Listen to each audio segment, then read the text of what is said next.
इस शास्त्र में बंगाल में तीसरी बार मुख्यमंत्री बने और हमें उम्मीद है कि जो यहाँ के फार्मर्स की समस्या होगी उसका समाधान होगा और जो भारत सरकार से जो प्रॉब्लम है उसके लिए चिट्ठी लिखी जाएगी और विपक्ष को इकट्ठा करके जो और प्रॉब्लम है उसके साथ में एक कोऑर्डिनेशन बना के पूरा जो वहाँ पे मूवमेंट चला हुआ है उसको सपोर्ट करेंगे और जो हमारा 3 कानून है जो आंदोलन दिल्ली में चला हुआ है उसकी सपोर्ट जैसे पहले यहाँ से हो रही थी इसी तरह से दोबारा भी आश्वासन दिया कि हम पूरा फॉरवर्ड मूवमेंट के साथ में हैं, तो इनका धन्यवाद करते हैं। और हम बंगाल को एक जो मॉडल स्टेट है उसकी तरह पे बंगाल काम करें, जो यहाँ की और पॉलिसी है उन पॉलिसी पर काम करें, किसानों को ज्यादा लाभ यहाँ पे मिले, कृषि के किसानों को लाभ मिले, जो यहाँ का पोल्ट्री फार्म्स है उसको लाभ मिले, जो यहाँ का वेजिटेबल्स का किसान है जो कोरोना काल में सबसे ज्यादा नुकसान उसको है वेजिटेबल्स का पूरे देश में, यहाँ को उनको ज्यादा सपोर्ट मिले। यही हम यहाँ चाहते हैं कि मुख्यमंत्री यहाँ पे इन सब चीजों पे मजबूती से यहाँ पे काम करें। आपकी कुछ ये तो अभी आज का हमारा उद्देश्य है इस चुनाव में ममता जी के नेतृत्व में जिस तरह से पूंजीवाद और धार्मिक उन्माद फैलाने वाले लोगों को मुंह तोड़ जवाब बंगाल की जनता ने दिया, मैं उसके लिए ममता जी को और तमाम बंगाल की जनता को बधाई देता हूँ। पूरे देश की नजर बंगाल की तरफ थी। जो वातावरण बना हुआ था, जिस तरह से ये पूंजीवादी ताकतें बंगाल को ध्वस्त करने के लिए तमाम तरह के हथकंडे अपना रही थी, पूरा देश, बंगाल नहीं पूरा देश चिंतित था। पूरे देश की नजरें बंगाल में लगी थी और नजरें ही नहीं लगी थी, पूरे देश ने प्रार्थना की बंगाल में कि इस पूंजीवाद का नाश हो बंगाल में और एक बड़ी राह इस देश को दिखे। वो लोगों की दुआ कबूल हुई। बंगाल के लोगों ने ममता जी के नेतृत्व में उनको करारा जवाब दिया, ध्वस्त किया। और हमारा ये मानना, जिस तरह का वातावरण आज पिछले 7 साल से देश में बना, जो देश विकसित देशों की श्रेणी में जाने के लिए अपनी लड़ाई लड़ रहा था, आज वो देश विकासशील नहीं रहा है, वो पिछड़े देशों की श्रेणी में भी नीचे, बहुत नीचे उसका नंबर आ गया। ये हमारी तरक्की है 7 साल की। 7 साल में जितने सरकारी उपकरण थे एक एक करके निपटा दिए गए। अब आखिर में उन्होंने कृषि पे प्रहार किया इन 3 कानूनों के माध्यम से।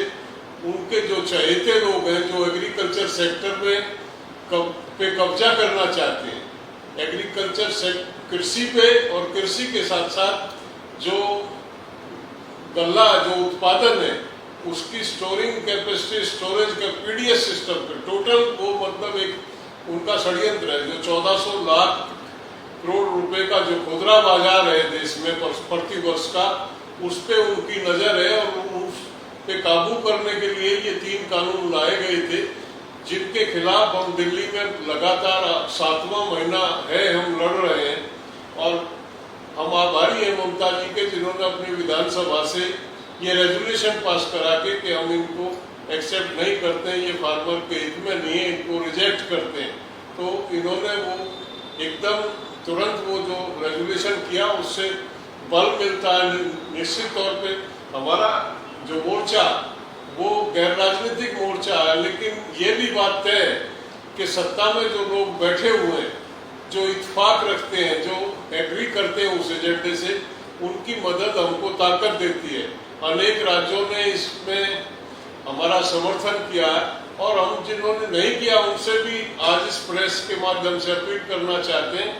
अब समय है, जो चूक जाएगा वो रह जाएगा, वो पिछड़ जाएगा। ये किसान आंदोलन आज किसी राज्य विशेष या क्षेत्र विशेष का आंदोलन नहीं है, ये पूरे देश के करीब किसान का, मजदूर का, और मैं सही मायने में कहूँ तो ये दूसरी संपूर्ण क्रांति की शुरुआत 1974 में जो 5 जून को जयप्रकाश जी के माध्यम से एक संपूर्ण क्रांति की शुरुआत की गई थी, उसी तरह की ये दूसरी संपूर्ण क्रांति की शुरुआत किसान मोर्चे के माध्यम से। ये केवल कृषि कानूनों को और कृषि क्षेत्र को बचाने के लिए नहीं है। आज तमाम सेक्टर, चाहे वो इंडस्ट्री है, चाहे वो गवर्नमेंट सर्विस के लोग हैं जिनकी छटनी हो रही है, चाहे बेरोजगार नौजवान है, तमाम लोग आके मोर्चे पे हमसे संपर्क करते हैं और आग्रह करते हैं कि हर वर्ग आपके साथ है। ये हर वर्ग की लड़ाई है। आने वाले भविष्य में ये लड़ाई एक बड़ा रूप लेगी और वही संपूर्ण क्रांति की जो शुरुआत 1974 में हुई थी, ये दोबारा से वो एक शुरुआत होगी और एक सत्ता परिवर्तन और व्यवस्था परिवर्तन इस देश में इस क्रांति के माध्यम से होगा, ऐसा हमारा मानना। आज हम बंगाल में ममता दीदी से ये आग्रह करने आए कि आपने एक बड़े दुश्मन को शिकस्त दी है, अब एक ऐसा रोल मॉडल बंगाल में आप तैयार करें जिसको देश के दूसरे राज्य भी जिसको अपनाएं, क्योंकि सबसे बड़ी आवश्यकता आज किसान की जो है, किसान को पैदा करने के बाद जो उसकी कीमतें नहीं मिलती हैं, जिस तरह की व्यवस्था बाजार में है, जिस तरह से जो बिचौलिया शोषण करता है किसान का, ना तो उत्पादक को पैसा मिल रहा है, ना उपभोक्ता को सस्ता मिल रहा। एक जो सिस्टम बना हुआ है, जो बिचौलिया है, वो सारे प्रॉफिट को ले जाता। तो हम उस पर ध्यान दें, एक ऐसी व्यवस्था बनाएं कि उत्पादक को भी उचित मिले और उपभोक्ता को भी एक उचित मूल्य पे वस्तु उपलब्ध हो। जो मिडिल मैन का अनाप शनाप का जो मुनाफा है, उस पर चेक हो, उस पर कंट्रोल हो, व्यवस्था मार्केट की व्यवस्था पे ध्यान दें। और मैं फिर बार बार रिपीट ना करते हुए यही कहता हूँ कि एक ऐसा मॉडल बंगाल देगा जो हमारा तमाम, और 23 चीजों पे ये एमएसपी क्यों, एक कैपिंग, जो जितनी भी पेरिसेबल आइटम्स हैं सबकी न्यूनतम कीमत तय होनी चाहिए। वो दूध है, सब्जी है, फल है, मछली है, मछली पालन का भी किसान है, दूध उत्पादक भी है, हर चीज को उसमें कवर किया जाए, उसको पता रहे कि वो जो उत्पादन कर रहा है उसका क्या उसको मिलने वाला है, उसमें उसका परिवार चलेगा या नहीं चलेगा। ये सुनिश्चित जब तक नहीं होगा, देश का मजदूर और किसान जिंदा नहीं रह सकता। और बड़ी आशा, बड़ी मतलब उम्मीद के साथ हम ममता जी के पास ये आग्रह करने आए कि आप जो हमारा एजेंडा, भारतीय किसान यूनियन जिस एजेंडे पे काम करती है, उस एजेंडे को आप अगर बंगाल में लागू करेंगे तो इस देश में, पूरे देश में उसको फॉलो किया जाएगा और इस देश का जो गरीब मजदूर किसान है उसको राहत मिलेगी।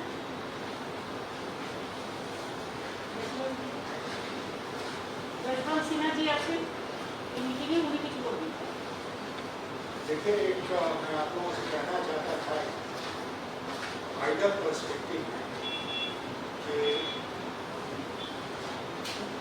वर्ल्ड ट्रेड ऑर्गेनाइजेशन जब भारत के कृषि के ऊपर चर्चा होती थी या दुनिया की कृषि के ऊपर चर्चा होती थी, तो आप जानते हैं कि दुनिया के जो विकसित देश हैं उनका बराबर जोर इस बात पर रहता था कि भारत की जो ट्रेडिशनल कृषि व्यवस्था है उसको बदलकर इसको कॉर्पोरेटाइजेशन की ओर ले जाए। और भारत सरकार का लगातार यही प्रयास था कि इसको हम लोग रोकें। और हम लोग का मुख्य आर्गुमेंट जो होता था वो ये होता था कि भारत में agriculture is not only a profession, एक पेशा नहीं है, it's a way of life. और आप किसानी को इस देश में समाप्त कर दो तो देश ही समाप्त हो जाएगा। इसलिए यहाँ के किसानी को, यहाँ के किसानों को, यहाँ की उस परंपरागत व्यवस्था को इम्प्रूवमेंट लगातार करते हुए बना के रखना। आज जिस नीति पर भारत सरकार चल रही है, तो आज हम दुनिया के देशों के सामने खड़े होके वो स्टैंड नहीं ले सकते हैं, क्योंकि भारत सरकार ने खुद ही अपना स्टैंड बदल दिया और वो देश की कृषि को कॉर्पोरेटाइजेशन की ओर ले जा रही है। तो इसलिए इसको रोकना बहुत जरूरी है। और मैं आभार व्यक्त करना चाहूँगा ममता जी का कि आज इस मीटिंग के लिए उन्होंने मुझे भी आमंत्रित किया और यहाँ पर विचार विमर्श में मैं भी शामिल रहा। तरह से इस मसले पर किसानों के साथ खड़े हैं और ये जो डिमांड है किसानों का कि ये तीनों जो काले कानून गलत ढंग से पार्लियामेंट से पास करेंगे उनको सरकार वापस ले और एमएसपी को लेकर नया कानून बनाए, इसमें पूरी तरह से हम लोग भारत के किसानों के साथ।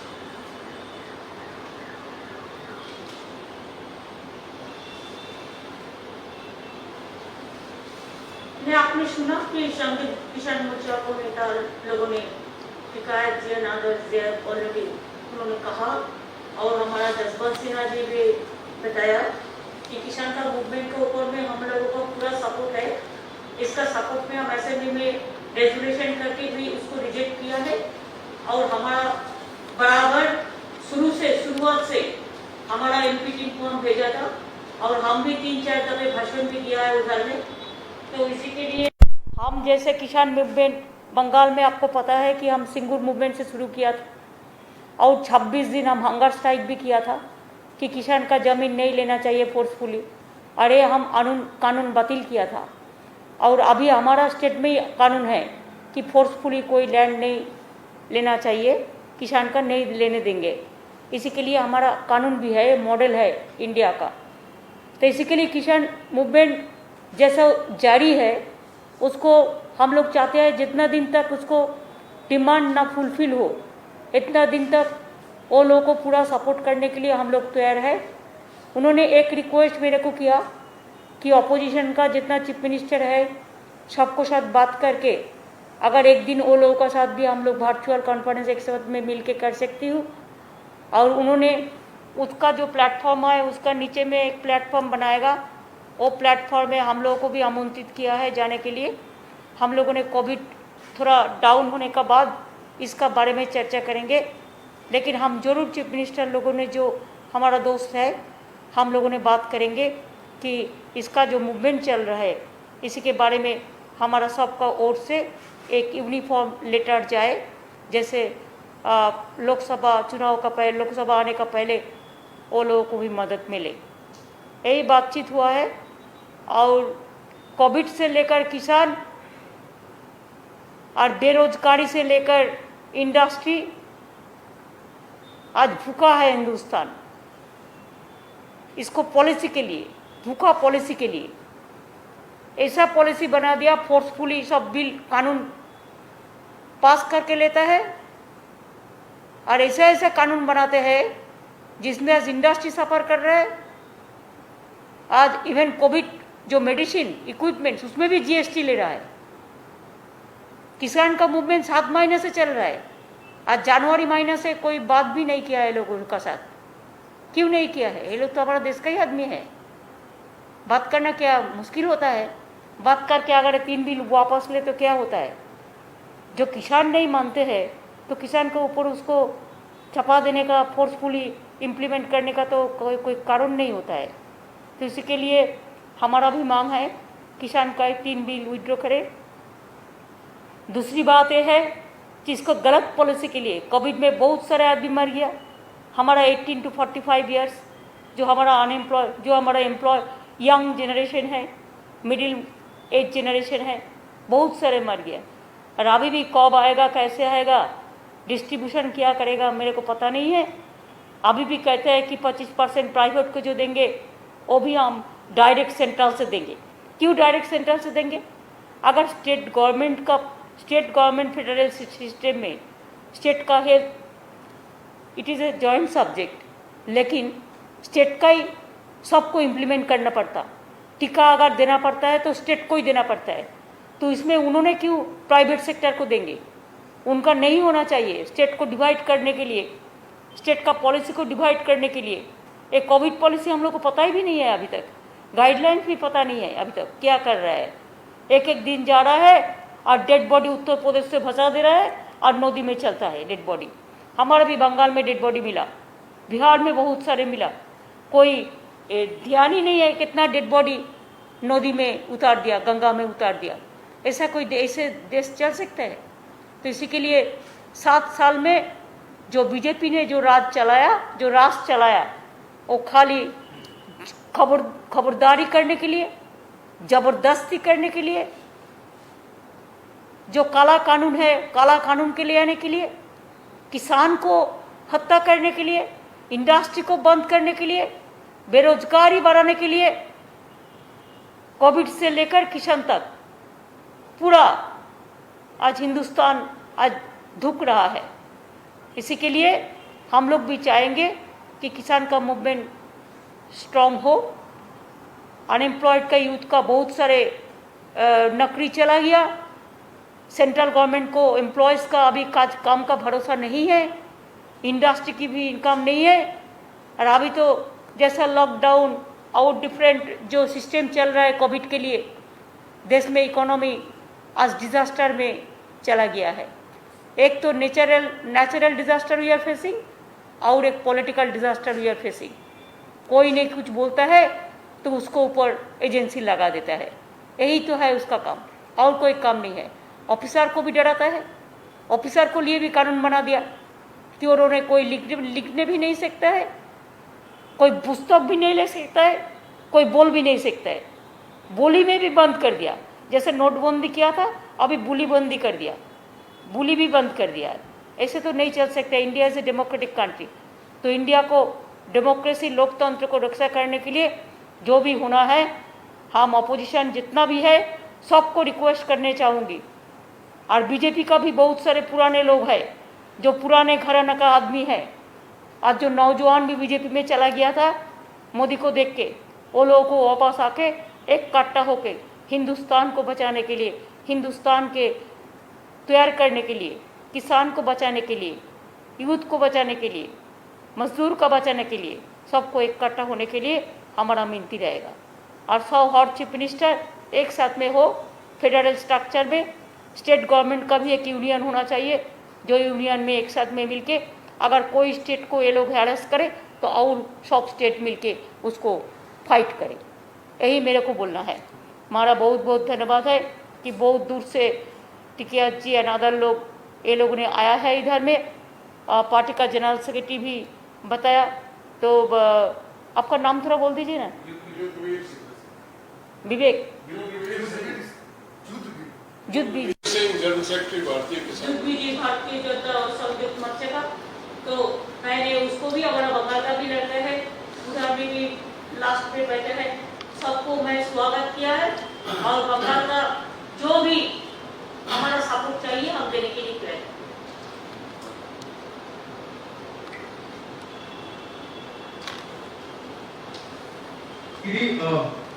The farmers movement, you are supporting the farmers movement, but how do you plan to bring all the opposition parties together? And now that Mr. Rakesh Tikait has come and met you, is it an additional responsibility for you to take the entire charge? Are you willing to lead the entire opposition plan against the farm laws?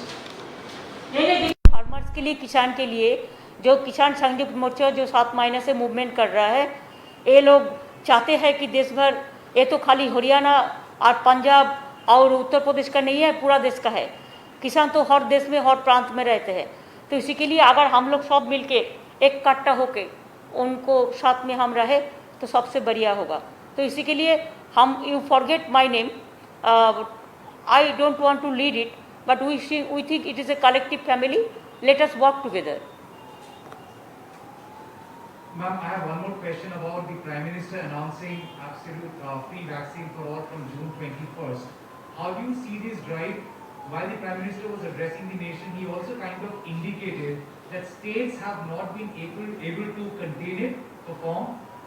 Thus, the center is now acting upon and now decided to give free vaccine. How do you see the entire drive undertaken by the Prime Minister of giving free vaccine? You have written few letters in the past. First, you tell me whether central government is successful to drive this now. Why they have not given this drive before 6 months ago? Why so many 18 to 45 years the peoples are died already because they have not they didn't get the COVID vaccine or the oxygen. How even Agra yesterday हमने देखा क्या 22 patient को mock poll का नाम पे oxygen नहीं देके मार दिया। What is this, what is going on? अगर फ्री वैक्सीन देगा तो इतना प्राइम मिनिस्टर का क्रेडिट लेने का कोई जरूरत नहीं है। एक रुपया बीजेपी का नहीं है, ये रुपया जनता का है। और जनता का ये रुपया है तो जनता का पास पहले से क्यों नहीं गया? 35,000 करोड़ रुपया था जिसमें जनता के लिए वैक्सीन देने के लिए, वो रुपया कहाँ गया? एक क्वेश्चन तो सुप्रीम कोर्ट ने किया है, हम भी सुप्रीम कोर्ट में एफिडेविट किया था। हम लोग आभारी है सुप्रीम कोर्ट का जो उन्होंने एक डायरेक्शन दिया है और स्टेट की इंपॉर्टेंस देने के लिए, फेडरल स्ट्रक्चर को इंपॉर्टेंस देने के लिए बोला है। लेकिन अभी तक भी एक गाइडलाइंस नहीं बनाया, अभी तक भी कब आएगा, कैसे आएगा, क्या करेगा, कुछ हालत ठीक नहीं लगता है। ये लोग बोलते हैं कुछ, करते हैं कुछ। जब तक पूरा खत्म नहीं होगा हम नहीं कहेंगे कि हमारा स्टेट, हमारा स्टेट में जैसा हम 2 करोड़ का माफिक हम टीकाकरण कर दिया, कोविड वैक्सीनेशन दे दिया, ऐसे बहुत सारे स्टेट है जो अपने से खरीदा और अपने से किया। ऐसे हम भी 200 करोड़ रुपया का वैक्सीन खरीदा और दिया। ऑक्सीजन भी हम लोग को ही खरीदने पड़ता है। प्राइम मिनिस्टर ने कुछ नहीं दिया है भाषण छोड़ के, तो भाषण देना नहीं है। भाषण में वो तो बिहार का इलेक्शन का पहले बोला था फ्री वैक्सीन देगा। कितना दिन हो गया? कितना दिन होगा? 7-8 महीना हो गया। अगर पहले से वैक्सीनेशन हो जाता तो क्या होता? अगर रुपया भी इसके लिए था तो क्या है? पीएम केयर्स में कितना फंड है? वो फंड से भी 35,000 करोड़ में इसमें ही हो जाता था। वैक्सीन नहीं दिया तो ड्राइव क्या है? ड्राइव तो स्टेट गवर्नमेंट का खिलाफ में बोलने का एक डार्टी ड्राइव है और कोई नहीं है। अगर जनता के लिए करता तो डिवाइड एंड रूल नहीं कर सकते थे, तो स्टेट अलग सेंट्रल अलग ऐसा नहीं बोलना चाहिए था। और हर बात पे स्टेट गवर्नमेंट को बुलडोज करना एक फेडरल स्ट्रक्चर में ठीक नहीं लगता। सिर्फ फार्म लॉज ही नहीं, लेकिन 2024 के चुनाव से पहले एक यूनाइटेड ऑपोजिशन की भी मांग उठ रही है। इन परिस्थितियों में क्या आप यूपीए को लीड करना चाहेंगी? हम कुछ नहीं करने चाहेंगे, हम एक ही बात करने चाहेंगे कि मोदी जी को हटाने चाहेंगे। रोज का ये हो रहा है कि पेट्रोल डीजल की प्राइस में हाइक हो रही है, पहले से ही होता आ रहा है, अभी आप क्या बोलेंगे इस पर? इसमें बीजेपी का कोई केयर ही नहीं करते हैं। हर रोज डोमेस्टिक सिलेंडर का गैस का दाम भाव बढ़ रहा है, पेट्रोल का भाव बढ़ रहा है, डीजल का गैस बढ़ रहा है, डीजल का भाव बढ़ रहा है, तो किसान खेती कैसे करेगा? और इसमें जो किचन होता है ना, किचन में आग लगता है। प्राइस हाई की सो हाई। ऐसे तो कोविड चल रहा है, इसका बाद हर रोज दाम बढ़ाते बढ़ाते जा रहा है। Even they cannot spare the GST tax for the COVID equipments and the COVID medicine. This is wrong. कल जो प्राइसेस फिक्स किए गए वैक्सीन के सेंटर की ओर से देखा जा रहा है कि हर डोज पर 5% जीएसटी लगा रहा है। क्यों लगा रहा है? क्यों लगा रहा है? ये अन्याय है। कोविड वैक्सीन पे जीएसटी 5% लगाते हैं तो वो जिंदगी और मौत का खेल कर रहा है। सवाल ही नहीं पैदा होता है। इसको तो पहले विड्रॉ करना चाहिए। बड़ा बड़ा भाषण देता है, 1 घंटा का भाषण में कोई जीएसटी विड्रॉ होगा, ये बात तो नहीं है। दीदी एक क्वेश्चन है। दीदी बोल दो जल्दी। दीदी पीएम ने वैक्सीन की घोषणा की है, मुफ्त वैक्सीन की। भाई अभी किसान का मूवमेंट के लिए आया है, आप किसान लोगों को पूछो ना। दीदी बॉम्बे हाईकोर्ट ने कहा है सीमा पर सर्जिकल स्ट्राइक नहीं, कोरोना पर सर्जिकल स्ट्राइक करे। क्या बोला? दीदी बॉम्बे हाईकोर्ट ने केंद्र सरकार को बोला है कि सीमा पर सर्जिकल स्ट्राइक नहीं, कोरोना पर सर्जिकल स्ट्राइक करे। तो ठीक ही बोला है, जब तक मेरे को समझ में आपका बात आया। अभी आप किसान नेता लोगों को पूछिए, वो लोगों को क्या बोलना है। टिकायत जी ने एक चीज बोला है कि बंगाल में वो लोग एक मॉडल किसान पॉलिसी चाहते हैं। आपको रिक्वेस्ट किया हमारा ऑलरेडी है, आप बंगाल के बाद बोलिए, आप उनका क्वेश्चन का रिप्लाई दीजिए। नहीं, बंगाल उन लोग मिडिल मैन सिस्टम को हटाना चाहिए। भाई बंगाल का सब कुछ है, बंगाल के लिए बंगाल में एग्रीकल्चर प्रोडक्शन डिपेंडेंट है, middle man dependent agriculture distribution. देखिए what were you are saying, आपने उन्होंने ये बात नहीं किया। वो बंगाल में किसान का मदद करने के लिए जो बात कहा है हमारा ऑलरेडी है। Now you can answer question to Tikait ji and Tikait ji नमस्कार। सर आपने कहा कि सारे ऑपोजिशन पार्टीज को इकट्ठा होकर फार्म लॉस के खिलाफ आवाज उठाना चाहिए। अभी देश का जो परिस्थिति है और ऑपोजिशन पार्टीज जो है, आपने ममता बनर्जी से मिलकर तो ये साबित कर दिया कि वो बहुत स्ट्रॉन्ग एक ऑपोजिशन है। आप क्या चाहेंगे कि ममता बनर्जी पूरा इस ऑपोजिशन को लीड करे? जो ताकतवर होता है लीड तो वही करता है। अब जो मुकाबला करेगा वही आके फ्रंट पे आ जाएगा।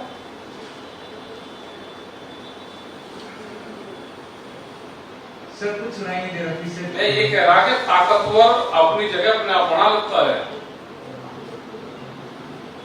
पहले इकट्ठे हो जाए सब। ममता बनर्जी भी ताकत के साथ में लड़ी है ना, सबके सामने है।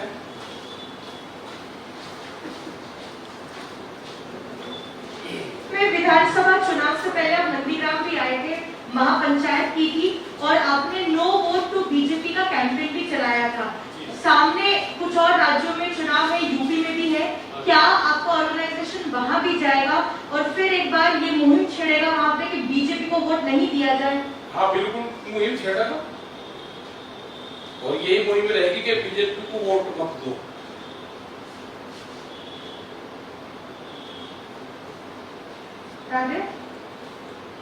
बोल दिया ना, नो बोल दिया बीजेपी को वोट ना दो। बीजेपी ने देश का नुकसान किया है।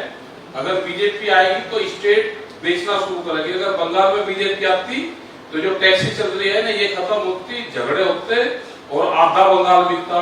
तो बंगाल को तो बचा लिया ममता जी ने, अब देश को बचाना है तो बीजेपी जाएगी तो देश बचेगा, बीजेपी रहेगी तो देश बिकेगा। बीजेपी को देश से जाना होगा। ये मुहिम रहेगी, जहां जहां इलेक्शन रहेंगे वहां वहां मुहिम रहेगी हमारी। ये पंजाब रहेगा, उत्तर प्रदेश रहेगा, अभी उत्तराखंड रहेगा और यूपी मिशन शुरुआत होगी एक बड़ी पंचायत के साथ में शुरुआत होगी और सब लोग वहां पे जाएंगे। अब अपने तरीके से सब लोग वहां पे सपोर्ट करेंगे, हमको जाएंगे। थैंक यू जी, सबका धन्यवाद। Thank you.